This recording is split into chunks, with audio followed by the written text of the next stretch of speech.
Welcome to Tech Decoded by Amtalk Soft. I'm Alex, and today we're tackling a topic that is absolutely everywhere right now: AI agents. If you've been following tech news in 2026, you cannot escape this term. Every startup pitch, every product launch, every developer conference, someone is talking about AI agents. So today, I've got Sam here to help us cut through the hype and figure out what's real, what's overhyped, and whether you should actually be building these things. Sam, welcome. Thanks, Alex. Great to be here. And yeah, you're right, the agent hype is real. But here's the thing. Behind all the marketing buzz, there's a genuine technological shift happening. Let me set the stage. For the past few years, we've been using AI as a question and answer machine. You type a prompt, you get a response, conversation over. An AI agent is fundamentally different. You give it a goal, not a question, and it figures out how to achieve that goal autonomously. It plans, it uses tools. It adapts when things go wrong, and it keeps working until the job is done. Okay, so let me make sure I understand this. When I use ChatGPT or Claude to answer a question, that's just a chatbot. One turn, one response. But an AI agent is more like giving an intern a task and letting them figure it out on their own. That's actually a perfect analogy. Think about what happens when you ask a new hire to research competitors and write a report. They don't come back to you after every Google search asking what to do next. They plan their approach, search the web, read through websites, take notes, organize their findings, and deliver a finished report. An AI agent does the same thing, but in seconds instead of hours.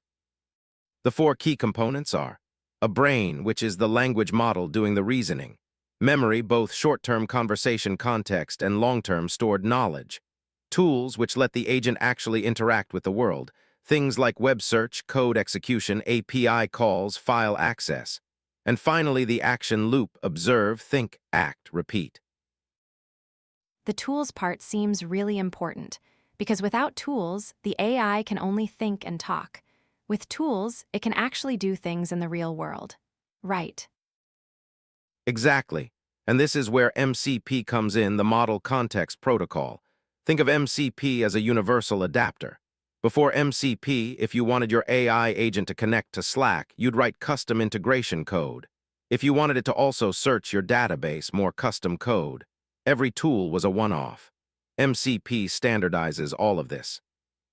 You build one MCP server for Slack, one for your database, one for GitHub, and any AI agent can plug into all of them instantly. It's like USB-C for AI. One standard connector that works everywhere. Let's make this concrete. Give me a real example of what an AI agent can do today that would have been impossible 2 years ago. Sure, here's one I love. You tell an agent, summarize the top 5 security vulnerabilities from this week and email me the report. Here's what happens behind the scenes. Step 1, the agent plans. It knows it needs to search, then analyze, then write, then send. Step 2, it calls a web search tool, finds the latest CVE reports and security news.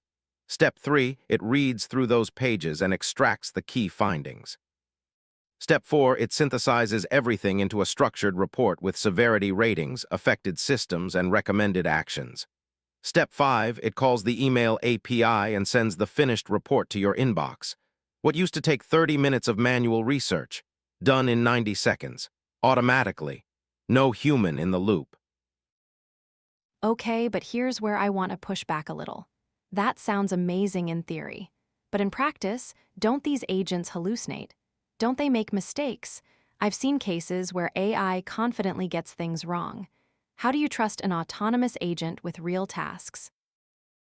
That's the most important question anyone can ask, and honestly, it's the reason we're not living in a fully agent-driven world yet. Reliability is the bottleneck. Current agents are roughly 70 to 85% reliable on complex tasks. That sounds decent until you realize that means they fail 15 to 30% of the time. For a coding assistant writing boilerplate, that's fine. For a financial agent making trades, that's terrifying. The solution is what the industry calls human-in-the-loop patterns. You don't give the agent full autonomy on day one. You start with supervised mode, where the agent proposes actions and a human approves them. Then as trust builds, you move to exception-based review, where the agent acts autonomously but flags anything unusual. The key insight is that agents get better over time as you tune their prompts, refine their tool access, and build guardrails specific to your use case. So who's actually building with agents right now? Is this just big tech companies, or are smaller teams getting in on this? It's everywhere, and that's what makes this moment so exciting. You've got three tiers. First, the platform builders, Anthropic with Claude and MCP, OpenAI with their agents SDK, Google with Vertex AI agents. They're building the foundation. Second, the tool builders, companies creating MCP servers, agent frameworks, orchestration layers. Think LangChain, Crew AI, AutoGen. Third, and this is the biggest group, individual developers and small teams building domain-specific agents. A solo developer building a customer support agent for their SaaS product. A three-person startup building a legal document review agent. A marketing team building an agent that monitors brand mentions and drafts responses. The barrier to entry has dropped dramatically. If you can write a prompt and connect an API, you can build an agent. All right, so the big question. Our listeners are developers, engineers, tech-curious people. Should they be building AI agents right now, or is it too early? My honest answer? Yes, but start small. Don't try to build an autonomous agent that runs your entire business on day one. Start with what I call the 80-20 agents.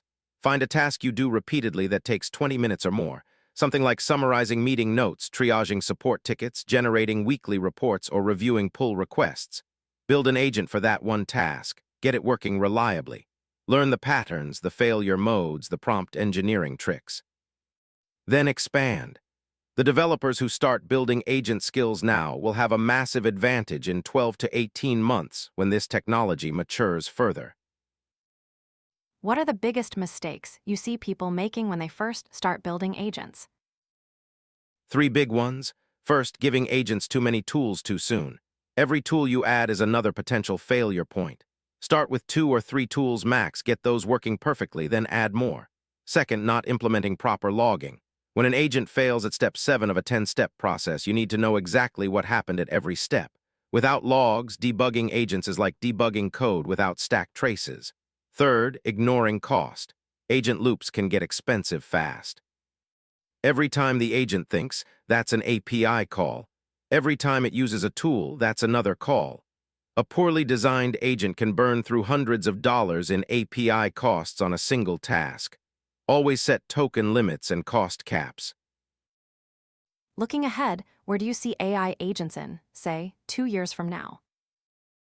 I think we're heading toward what I'd call ambient agents. Right now, you have to explicitly ask an agent to do something.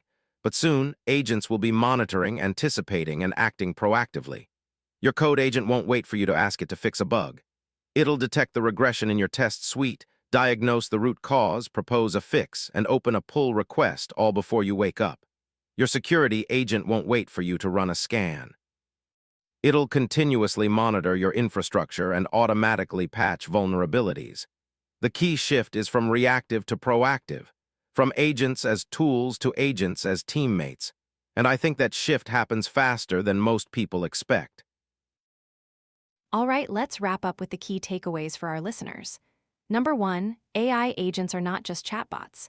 They're autonomous systems that plan, use tools, and execute multi-step tasks.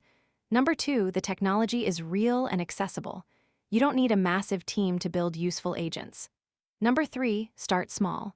Pick one repetitive task, build an agent for it, and learn the patterns.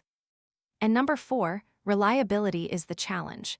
But human-in-the-loop patterns make agents practical today. And if you want to go deeper, check out our blog posts on Amtalk Soft.